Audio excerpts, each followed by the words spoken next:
નમસ્કાર ફ્રેન્ડ્સ. હવે આજે આપણે સમજી લઈએ કે જે એલઆઈસીનો નવો પ્લાન આવ્યો છે, પેન્શન પ્લસ. આ પ્લાન પેન્શન ઓરિએન્ટેડ જ છે કે ભાઈ જે લોકોને પેન્શન જોતું હોય, એનપીએસ ટાઈપ, કે આપણે જાણીએ છીએ કે ગવર્મેન્ટમાં પણ ઘણી બધી જગ્યાએ, એટલે ઓલમોસ્ટ બધી જગ્યાએ હવે પેન્શન તો બંધ જ થઈ ગયું છે, ક્યાંય પેન્શન અવેલેબલ છે નહીં. ધંધાવાળાને તો ક્યારેય નથી હોતું. પ્રાઇવેટમાં નોકરી કરવા વાળા લોકોને પણ ક્યારેય પણ પેન્શનનું કોઈ પ્રોવિઝન હોતું નથી. તો આ પ્લાન બહુ જ જરૂરી છે. અને જે લોકો ફોર્મલી બિલીવ કરે છે કે ભાઈ શેર બજારમાં જો તમે લોંગ ટર્મ ઇન્વેસ્ટમેન્ટ કરો તો તમને ફ્યુચરમાં એક સારું એવું વળતર મળે, એના માટે ખાસ આ પ્લાન સજેસ્ટ કરી શકાય. તો આની ડિટેલ આપણે સમજીએ કે કઈ રીતે આપણે કોને કોને આ પ્લાન આપી શકાય અને આ પ્લાનના ફીચર્સ શું છે. Different modes of premium payment. અલગ અલગ જાતના પ્રીમિયમના પેમેન્ટના મોડ છે. Yearly, half yearly, quarterly, monthly. અને સિંગલ પ્રીમિયમ પણ તમે ભરી શકો છો. બધી જ એજ ગ્રુપને તમે ટાર્ગેટ કરી શકો છો. Accumulation from short term to long term. તમે એમ કહો ભાઈ મારે ટૂંકા ગાળા માટે ઇન્વેસ્ટમેન્ટ કરવું છે, મારે જલ્દી પેન્શન જોઈએ છે, મારે જલ્દી ફંડ જોઈએ છે, તો એ પણ અવેલેબલ છે. લાઈફ લોંગ સેવિંગ્સ કરવું હોય, કોઈને પ્લાનિંગ કરવું હોય, તો એ પણ અવેલેબલ આની અંદર છે.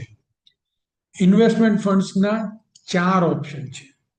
આપણે કોઈ પણ જગ્યાએ બીજી જગ્યાએ ઇન્વેસ્ટમેન્ટ કરીએ તો એ પર્ટિક્યુલર ફંડ હોય, mid cap, small cap, large cap, કે વોટ એવર ઇટ મે બી.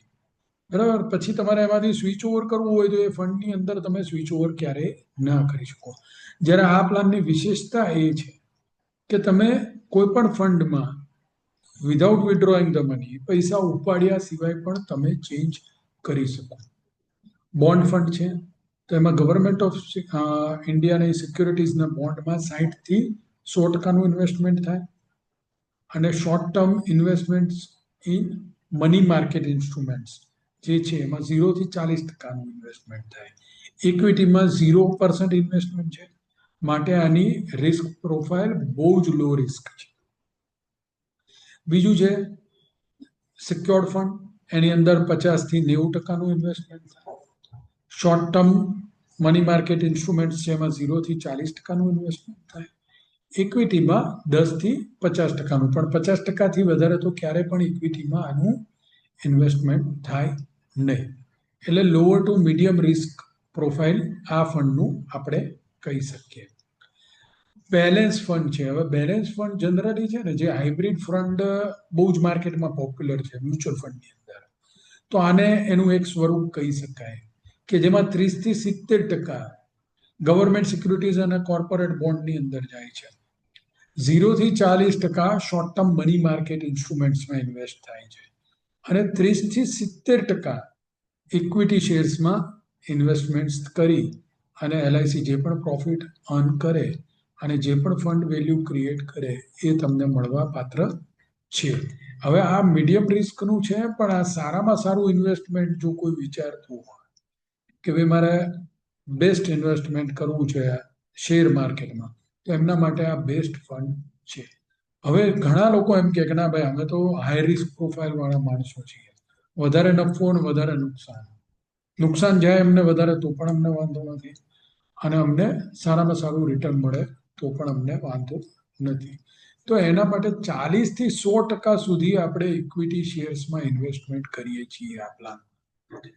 તો હાઈ રિસ્ક વાળો પ્લાન તો ખરો જ આ, પણ નફાની પણ શક્યતા વધારે છે બીજા બધા ફંડ કરતા, અને લોસની પણ એટલી જ પ્રોબેબિલિટી રહે. તો કોઈ પણ પાર્ટી જો ઇન્વેસ્ટ કરવા માંગતી હોય તો બેલેન્સ ફંડ તેમના માટે સૌથી વધારે સારું રહે, કેમ કે એમાં બોન્ડમાં અને શોર્ટ ટર્મ મની માર્કેટમાં પણ થોડું ઘણું ઇન્વેસ્ટમેન્ટ છે કે જેના દ્વારા તમને એક સેફટી ને સિક્યોરિટી તો મળશે જ, પણ ઇક્વિટીનું વળતર પણ તમને મળી શકે. આ એક સજેશન છે. બાકી કસ્ટમર બેસ્ટ જજ છે કે ભાઈ એને કેમાં ઇન્વેસ્ટ કરવું છે, કેવી રીતે આગળ વધવું છે. હવે એલિજિબિલિટી કન્ડિશન્સ જોઈ લઈએ. સિંગલ પ્રીમિયમ મેં તમને વાત કરી હતી કે ભાઈ સિંગલ પ્રીમિયમ રોકવું હોય કોઈને તો એ રોકી શકે. તો કેટલા રૂપિયા સિંગલ પ્રીમિયમમાં થાય? 1 લાખ રૂપિયા. મિનિમમ 1 લાખથી ચાલુ થાય. મેક્સિમમ તમે કોઈ પણ એમાઉન્ટ એમાં આપી શકો. રેગ્યુલર પ્રીમિયમમાં 30,000 મિનિમમ પ્રીમિયમ થવું જોઈએ. હાફ યરલી મોડમાં 16,000, ક્વાર્ટરલીમાં 9,000 અને મંથલી નેચમાં 3,000 થી આ પ્લાનની અંદર ચાલુ થાય. મેક્સિમમની કોઈ લિમિટ નથી. એટલે 3,000ના નાનામાં નાના ઇન્વેસ્ટમેન્ટથી રોજના 100 રૂપિયાની બચતથી પણ તમે આ પ્લાનની અંદર કોઈને પણ ઇન્વેસ્ટ કરાવી શકો છો. એન્ટ્રી એજ 25, મેક્સિમમ 75ની એજ. પોલિસી ટર્મ 10 થી લઈને 42 ડિપેન્ડિંગ ઓન ધ એજ. તમે કોઈ પણ ટર્મ ચૂઝ કરી શકો છો. વેસ્ટિંગ એજ 35 થવું જોઈએ. એટલે કે 25 વર્ષનો વ્યક્તિ લે તો મિનિમમ એને 10ની ટર્મ તમારે આપવાની હોય. એટલે 35 પહેલા ક્યારેય 35ની ઉંમરની પહેલા ક્યારે આ પ્લાનની અંદર મેચ્યુરિટી આવે નહીં. વેસ્ટિંગ એજ છે. બેનિફિટ ઓફ વેસ્ટિંગ એટલે કે જે મેચ્યુરિટી થાય, તમે પર્ટિક્યુલર 10ની ટર્મ આપી, 15ની આપી, 20ની આપી, જે પણ ટર્મ આપી, એ ટર્મ પતે પછી શું મળે? તો જે ફંડ વેલ્યુ છે એ એમને આપી દેવામાં આવે. હવે એમાં બે ઓપ્શન છે આ પ્લાનની અંદર કે ભાઈ તમારી જે ફંડ વેલ્યુ છે એની કોમ્પ્યુટેશન વેલ્યુ તમે લઈ, જે ટેક્સ ફ્રી હોય, તમે ઉપાડી લો અને બાકીના પૈસા તમે પેન્શન ફંડમાં ટ્રાન્સફર કરો. એની અંદરથી ઇમિડિયેટ કે ડિફર્ડ એન્યુઇટીનો કોઈ પણ પ્લાન લઈ શકો. 100% પણ લઈ શકો, 60% વિડ્રો કરી શકો, બધી જ ફ્લેક્સિબિલિટી છે. એટલે પેન્શનના પ્લાનિંગ માટેનો આ બેસ્ટ પ્લાન છે. ડેથ ઉપર તો સેમ જ છે. જે પણ યુનિટ વેલ્યુ હોય અને યુનિટ આપણા એકાઉન્ટમાં જમા થયા હોય એ એમને આપી દેવામાં આવે. રાઈટ. ગેરંટેડ એડિશન, આ ફીચર એક બહુ જ સારું ફીચર છે. જે પણ થોડા ઘણા નાના મોટા ચાર્જીસ કાપાતા હોય છે કોઈ પણ યુનિટ પ્લાનની અંદર કે કોઈ પણ મ્યુચ્યુઅલ ફંડની અંદર, એ ક્યારેય ગેરંટેડ એડિશન તરીકે પાછા નથી આપવામાં આવતા. આ પોલિસીની અંદર એલઆઈસીની સાથે તમે જેટલા પણ જોડાઈને રહો, જેટલા લાંબા ગાળા માટે, એટલું તમને ગેરંટેડ એડિશન પાછું આપવામાં આવે. તો 6th યર પૂરું થાય ત્યારે 5% એન્યુઅલ પ્રીમિયમના, સિંગલ પ્રીમિયમના 4%, 10મા વર્ષ પૂરું થાય તો 10%, જે પણ તમારું એન્યુઅલ પ્રીમિયમ છે એના 5% સિંગલ પ્રીમિયમ. એમ જોતો જોતો જેમ જેમ આગળ વધો એમ 15.50% સુધીનું ગેરંટેડ એડિશન છે. ચાર્જીસ છે, અલગ અલગ ચાર્જીસ છે. 5 વર્ષ પછી જનરલી વિડ્રો કરો તો કોઈ ચાર્જીસ હોતા નથી.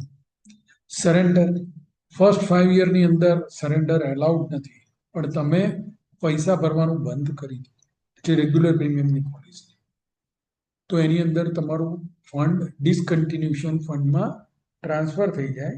જે તમે જ્યારે પણ સરેન્ડર કરાવો એટલે ડિસકન્ટિન્યુએશન ફંડમાં જે અમાઉન્ટ હોય એ તમને આપી દેવામાં આવે. પણ જો પોલિસી 5 વર્ષ પછી, 5 વર્ષના લોકિન પછી સરેન્ડર કરવામાં આવે તો unit fund value as on date of intimation of surrender shall be payable on surrender. 5 વર્ષ પછી જે પણ તમારી એનએવી છે અને તમારા યુનિટ તમારા ખાતામાં જમા પડ્યા છે એ તમને 100% પાછા આપી દેવામાં આવે. There will be no discontinuation charge under the policy. એટલે કોઈ પણ ટાઈપનો ચાર્જ કપાતો નથી. બરાબર. ઓપ્શન્સ અવેલેબલ, સ્વિચિંગનું ઓપ્શન અવેલેબલ છે, સેટલમેન્ટનું ઓપ્શન અવેલેબલ છે. એટલે કે મેચ્યુરિટી થાય ત્યારે તમે એમ કહો ભાઈ મારે એક સાથે પૈસા નથી જોઈતા, મારે 5 વર્ષમાં સ્પ્રેડ કરીને આ રૂપિયા લેવા છે, તો એ પણ તમે લઈ શકો. પાર્શિયલ વિડ્રોવલના ઓપ્શન પણ અવેલેબલ છે 5 વર્ષ પછી. હાયર એજ્યુકેશન માટે, મેરેજ માટે, પરચેસ કે કન્સ્ટ્રક્શન ઓફ રેસિડેન્શિયલ હાઉસ માટે, ક્રિટિકલ ઇલનેસ માટે, અલગ અલગ ઓપ્શન્સમાં તમને પાર્શિયલ વિડ્રોવલ પણ અવેલેબલ છે. જેના ચાર્જીસ આની અંદર લખેલા છે 10%, 15%, 25% સુધીના percentage of fund value. Maximum કેટલા ઉપાડી શકો પાર્શિયલ વિડ્રોવલમાં? પૂરેપૂરા તો 100% ઉપાડી શકો તમે. 5 વર્ષ પછી ક્યારે પણ પૂરેપૂરા 100% ઉપાડી શકો. પણ પાર્શિયલ વિડ્રોવલ કરવા હોય તો આ રીતે થઈ શકે છે. આ પ્લાન બહુ જ સારો છે, મ્યુચ્યુઅલ ફંડની જેમ જ કામ કરે છે.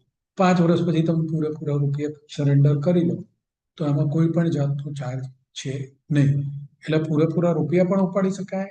પણ એક વસ્તુ તમે પાર્ટીને કહી શકો કે જો લોંગ ટર્મ, જેમ કે દરેક મ્યુચ્યુઅલ ફંડની અંદર કહેતા હોય લોકોને કે ભાઈ જેટલું લોંગ ટર્મ રોકો એટલું વધારે સારું વળતર મળે, તો એક તમે એશ્યોરન્સ તો પાર્ટીને આપી જ શકો કે સાહેબ જો તમે આ પ્લાનની અંદર ઇન્વેસ્ટ કરો છો તો તમને એફડી કરતા સારું વળતર મળવાની શક્યતા તો 100% છે જ.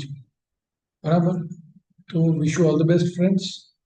હવે આમાં પણ કંઈ પણ તમને કન્ફ્યુઝન હોય કે તમને કંઈ પણ વસ્તુ ના સમજાણી તો આપણે ઇન પર્સન રૂબરૂમાં જ્યારે પણ તમે કહો ત્યારે આપણે આમાં ડિસ્કસ કરી અને મળી અને વધારે ડિસ્કસ કે ચર્ચાઓ કરી શકીએ.